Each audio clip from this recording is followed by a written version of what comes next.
Keris berdiri itu bukanlah sesuatu yang bersifat mistik.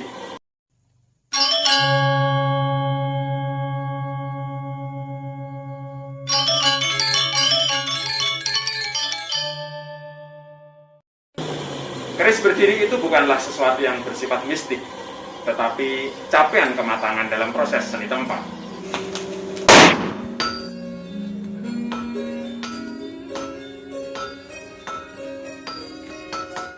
Jadi keris sebagai puncak dari karya Adiluhung di dalam bidang seni tempa logam, semua budaya perkerisan itu esensi dasarnya harus dapat ditelaah secara ilmiah, secara logika. Oleh karena itu, kalau kita mendengar informasi apapun terkait dengan keris yang tidak dapat dilogika, tolong dalam tanda petik untuk hati-hati. Keris bisa berdiri itu secara esensial, itu sangat teknis, bahwa keris itu memiliki tingkat keseimbangan. Oleh karena itu semua keris itu condong. Kenapa? Karena kecondongan sebuah keris itu untuk memberi keseimbangan pada sisi depan dan sisi belakang. Tentunya ada nilai-nilai makna simbolik yang ada di dalamnya. Oleh karena itu, pada dasarnya semua keris itu bisa berdiri. Terutama yang paling mendasar adalah ketika keris disebut sebagai keris, itu ada bilah, ada hulu, ada warangka.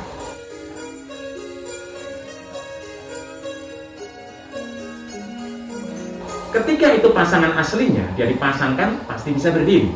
Tapi di sisi yang lain, bilahnya saja, dia juga bisa didudukkan sebagai benda yang bisa berdiri. Tapi esensinya adalah teknis. Bagaimana ujian kesabaran kita mencari titik temu bahwa keris itu adalah satu benda yang seimbang. Keris bisa berdiri, sebetulnya secara esensi dalam penciptaan keris itu adalah satu bagian yang disebut dengan istilah basis. Jadi dasar.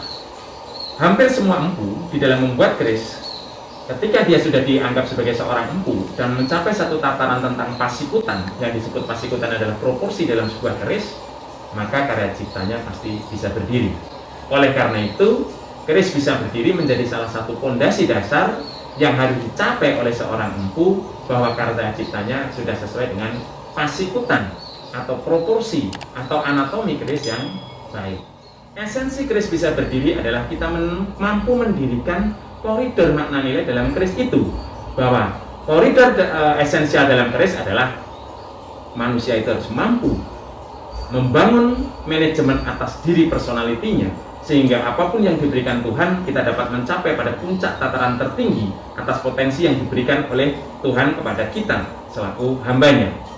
Yang kedua adalah membangun manajemen komunikasi sosial, bahwa seorang yang terkait dengan keris itu harus memiliki komunikasi yang baik dengan lingkungan. Dia jauh dalam konteks pemahaman perselisihan dan lain sebagainya. Dia harus arif budi dan lain sebagainya.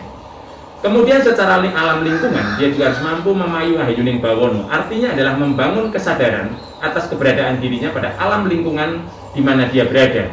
Bagaimana dia menjaga semesta ini agar senantiasa dapat memberikan satu kehidupan yang nyaman. Dan secara esensial yang menjadi prinsip dasarnya adalah menegakkan nilai-nilai spiritual sesuai dengan agama dan kepercayaan yang dianut. Bagi seorang Muslim, ya semakin menjadi Muslim. Bagi seorang Hindu, ya semakin Hindu. Bagi seorang Nasrani, ya semakin Nasrani dan lain sebagainya. Karena esensi keris adalah membangun kesadaran bagaimana hubungan manusia dengan Tuhan, yang kemudian dikristalkan dalam bahasa Jawa yang disebut dengan istilah manunggaling kawula lan Gusti, bahwa semata-mata manusia hidup di dunia adalah berusaha untuk mewujudkan dan menegakkan nilai-nilai yang diajarkan dalam agama dan kepercayaannya untuk mencapai tentang keagungan Tuhan.